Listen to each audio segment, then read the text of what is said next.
വീറും വാശിയും നിറയ്ക്കുന്ന കൊട്ടിക്കലാശമില്ലാതെ ഇതാദ്യമായി മലപ്പുറത്തെ തെരഞ്ഞെടുപ്പ് പരസ്യ പ്രചാരണത്തിന് സമാപനം. സംഘർഷ സാധ്യത കണക്കിലെടുത്താണ് ഇത്തവണ ജില്ലയിൽ കൊട്ടിക്കലാശത്തിന് വിലക്കേർപ്പെടുത്തിയത്.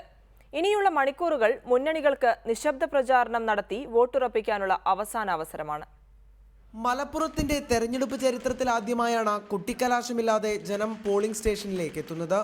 സംഘർഷ സാധ്യത കണക്കിലെടുത്ത രാഷ്ട്രീയ പാർട്ടികളുടെ സംയുക്ത യോഗത്തിലാണ് ഇത്തവണ കൊട്ടിക്കലാശം നടത്തേണ്ടെന്ന തീരുമാനമെടുത്തത്. കൊട്ടിക്കലാശത്തിന്റെ വീറും വാശിയുമില്ലെങ്കിലും മലപ്പുറത്തെ പോരാട്ടത്തിന് ഇത്തവണ ഒട്ടും കുറവുണ്ടാകില്ല.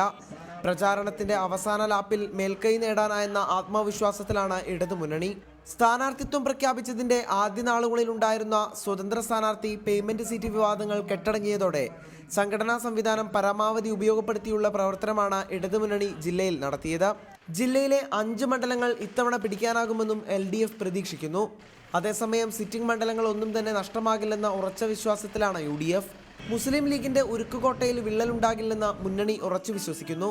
തദ്ദേശ തെരഞ്ഞെടുപ്പ് കാലത്തുണ്ടായിരുന്ന ലീഗ് കോൺഗ്രസ് തർക്കം ഉൾപ്പെടെ പരിഹരിക്കാനായതും UDFന് ആശ്വാസം പകരുന്നുണ്ട്. ജില്ലയിലെ 16 മണ്ഡലങ്ങളിലും ഇടത് വലത് മുന്നണികൾക്ക് തലവേദനയാകുന്നത് BJP പിടിക്കുന്ന വോട്ടുകളായിരിക്കും. കാടടച്ചുള്ള പ്രചരണത്തിലൂടെ പരമാവധി വോട്ടർമാരെ തങ്ങളിലേക്ക് അടുപ്പിക്കാൻ BJP കേന്ദ്രങ്ങൾക്കായി. ഇനിയുള്ള മണിക്കൂറുകൾ ശബ്ദ കോലാഹലങ്ങളില്ലാത്ത പ്രചരണങ്ങളുടേതാണ്. റിപ്പോർട്ടർ, മലപ്പുറം.